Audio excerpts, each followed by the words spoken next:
ఆంధ్రప్రదేశ్ ముఖ్యమంత్రి నారా చంద్రబాబు నాయుడు గారు పుట్టినరోజు వేడుకలు ఆత్మకూరు నియోజకవర్గ నెల్లూరు పాలెంలో ఎంతో ఘనంగా నిర్వహించారు.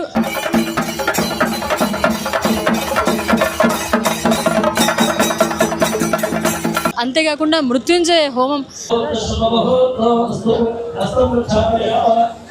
అదేవిధంగా పలు సేవా కార్యక్రమాలు కూడా చేశారు. ఈ కార్యక్రమాల్లో భాగంగా కావలి ఎమ్మెల్యే కావ్య కృష్ణారెడ్డి కూడా పాల్గొన్నారు.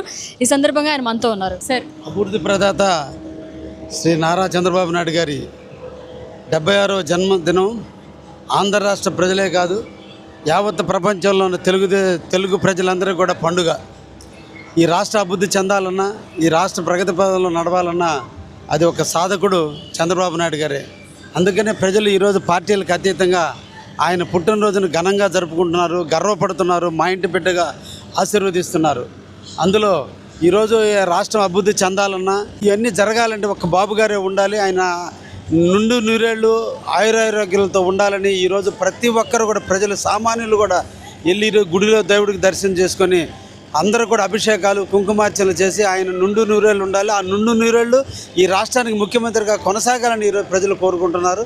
అందులో భాగంగానే ఈరోజున ఆత్మకూరులో కూడా మన ఎండోమెంట్ మంత్రి ఆనం రామనారాయణ గారి ఆధ్వర్యంలో కూడా ఈరోజు మృత్యుంజయ హోమం జరిగింది.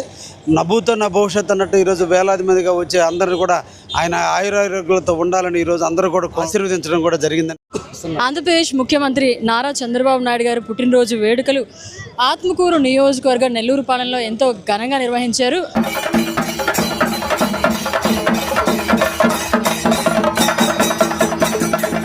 అంతేకాకుండా మృత్యుంజయ హోమం, అదేవిధంగా పలు సేవా కార్యక్రమాలు కూడా చేశారు. ఈ కార్యక్రమాల్లో భాగంగా కావలి ఎమ్మెల్యే కావ్య కృష్ణారెడ్డి కూడా పాల్గొన్నారు.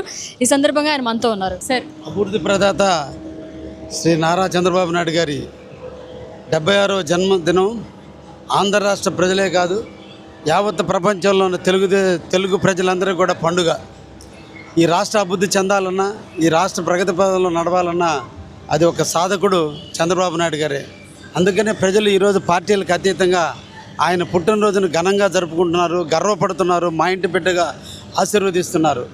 అందులో ఈరోజు రాష్ట్రం అభివృద్ధి చెందాలన్నా, ఇవన్నీ జరగాలంటే ఒక బాబు గారే ఉండాలి. ఆయన నుండు నూరేళ్ళు ఆయురారోగ్యాలతో ఉండాలని ఈరోజు ప్రతి ఒక్కరు కూడా, ప్రజలు సామాన్యులు కూడా వెళ్ళి గుడిలో దేవుడికి దర్శనం చేసుకొని అందరూ కూడా అభిషేకాలు కుంకుమార్చనలు చేసి ఆయన నుండు నూరేళ్ళు ఉండాలి. ఆ నుండు నూరేళ్ళు ఈ రాష్ట్రానికి ముఖ్యమంత్రిగా కొనసాగాలని ఈరోజు